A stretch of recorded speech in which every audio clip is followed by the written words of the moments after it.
السلام علیکم جناب، میرا نام معظم ہے اور آج میں آپ سے کچھ ڈسکس کرنا چاہتا ہوں۔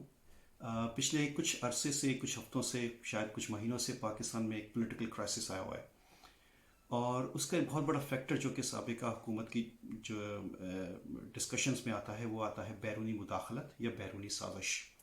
جس میں وہ بالواسطہ طور پہ یو ایس کا نام لیتے ہیں۔ پاکستان کی جو آبادی ہے، اس کا ایک بہت بڑا حصہ، یا کچھ لوگ یہ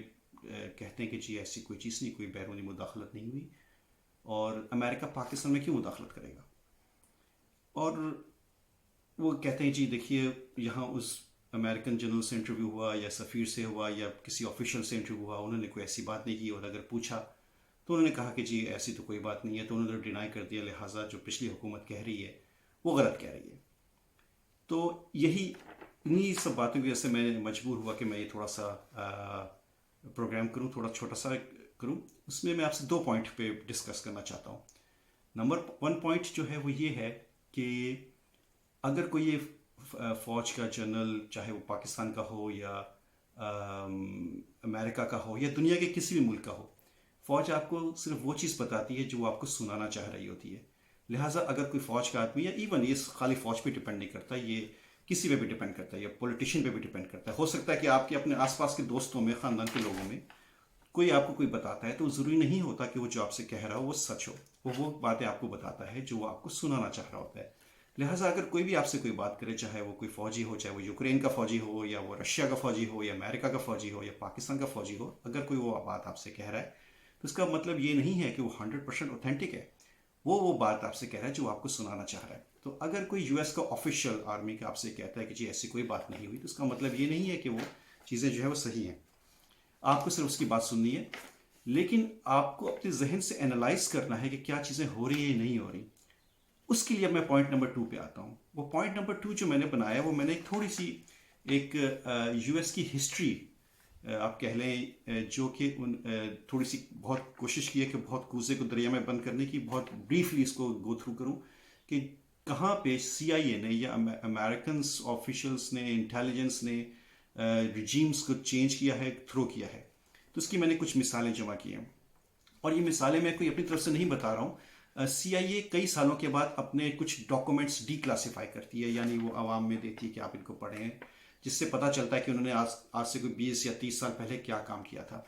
اچھا، یہ ضروری نہیں ہے کہ ہر ڈاکومنٹ ڈی کلاسیفائی ہو جائے، کبھی ہوتے ہیں کبھی نہیں ہوتے، کبھی ڈی کلاسیفائی نہیں بھی ہوتے، لیکن آس پاس کے کچھ ایویڈنس اتنے اسٹرانگ ہوتے ہیں کہ آپ ان کو ڈینائی نہیں کر سکتے کہ جو بھی یو ایس کی انوالومنٹ ہوتی ہے۔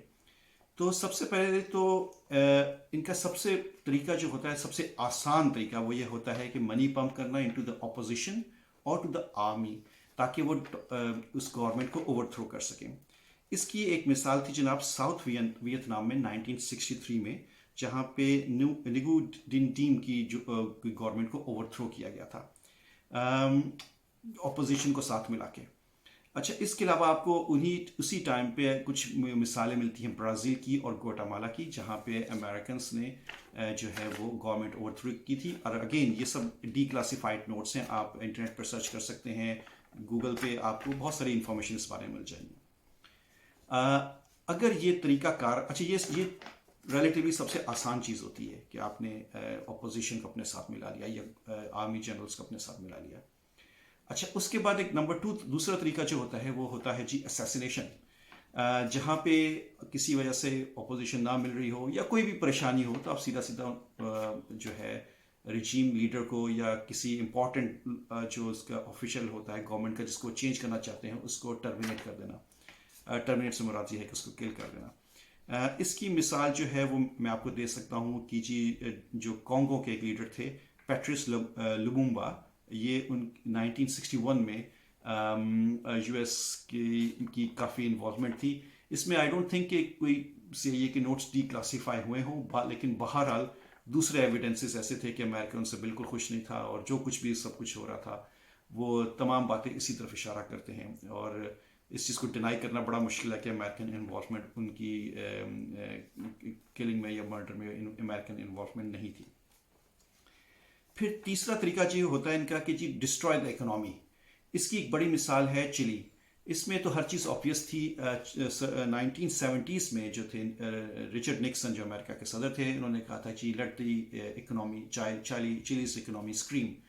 اس کے بعد امریکہ نے کچھ ایسی پالیسیز بنائی کہ حالات اتنے خراب ہوئے کہ پھر جو جنرل پینوشے تھے انہیں 1973 میں کو کرنا پڑا, اور جو ان کے جو لیڈر تھے سلوینٹن الانڈے, ان کو اپنی حکومت کو چھوڑنا پڑا. اچھا, اس کے علاوہ جو ان کا چوتھا طریقہ ہوتا ہے حکومت کو ڈسپوز کرنے میں, ہوتا ہے میڈیا ٹیک اوور, میڈیا میں منی پمپ کرنا. پاکستان کے بارے میں کوئی بات نہیں کروں گا, آپ لوگ بہت سارے لوگ پہلے سن چکے ہیں کہ پاکستان کے میڈیا میں کس طرح کی پیسے پمپ ہوئے, لیکن بہرحال میرے پاس اس کا کوئی ثبوت نہیں ہے, میں کوئی ایویڈنس نہیں ہے, میں اس پہ انگلی نہیں اٹھا سکتا. ہاں, میں اس چیز پہ آپ کو میں ضرور ریفر کر سکتا ہوں جس کے بارے میں کوئی شک نہیں ہے, جیسے کہ سی آئی نے اٹلی میں روم ڈیلی امریکہ کے 40% شیئرس لے لیے تھے, اور ان کے جو جرنلسٹ تھے وہ ایون امریکن پے رول پہ تھے.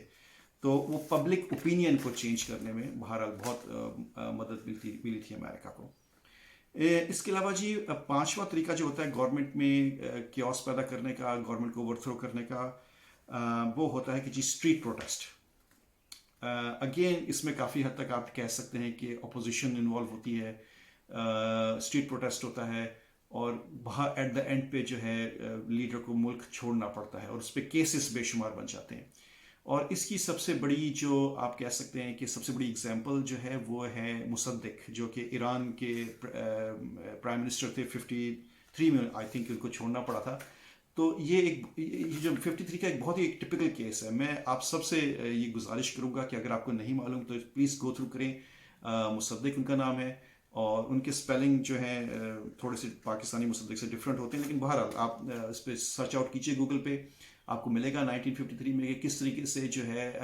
جو ان کے لیڈر تھے انہوں نے اپنی جو پالیسیز تھوڑی سی چینج کی تھی. امریکہ اور برٹن دونوں ہی جو ہیں ان کی گیس اور آئل کے ذخائر پہ ان کا کنٹرول تھا, اور انہوں نے اس کنٹرول کو چھڑانا چاہا تھا اور دوبارہ سے اس کو ایرانین کنٹرول تھوڑا کرنا چاہا تھا, جس کی بیسس پہ یو ایس اور برطانیہ دونوں نے, یو کے دونوں نے مل کے جو ہے مصدق کی حکومت کو ہٹایا تھا, اور at the end of the day پہ ان کو پھر ہاؤس اریسٹ کر لیا گیا تھا, اور آخری دنوں میں انہوں نے باقی کی اپنی ساری زندگی ہاؤس اریسٹ میں گزاری تھی. تو کٹ دا اسٹوری شارٹ جو ہے آبجیکٹو میرا جو ہے یہ ویڈیو بنانے کا وہ یہ ہے کہ نمبر 1, اگر کوئی آرمی آفیشیل کہہ رہا ہے, چاہے وہ یو ایس کا ہو چاہے پاکستان کا ہو, کہ جی کوئی انوالومنٹ نہیں ہے, don't take his or their word as the face value. یہ ہوتا آیا ہے اور ہوتا رہے گا. آپ کو اپنی عقل سے انالائز کرنے کی ضرورت ہے کہ کیا چیزیں ہو رہی ہیں, کیا چیز صحیح ہے اور کیا چیز غلط ہے, اور اس کے بعد آپ کو ایک رائٹ پاتھ چننا ہے. ابھی جو سچویشن پاکستان میں چل رہی ہے, اور اس میں آپ کو رائٹ کا اگر ساتھ دینا ہے تو آپ کو صرف اپنی انالیٹیکل پاور کو امپروو کرنا ہے, اور انالیٹیکل پاور سے انالائز کریں چیزوں کو, خود سے چیزوں کو انالائز کریں, اور دیکھیں کہ کیا چیز صحیح ہے کیا چیز غلط ہے, اور حق کا ساتھ دیں. شکریہ.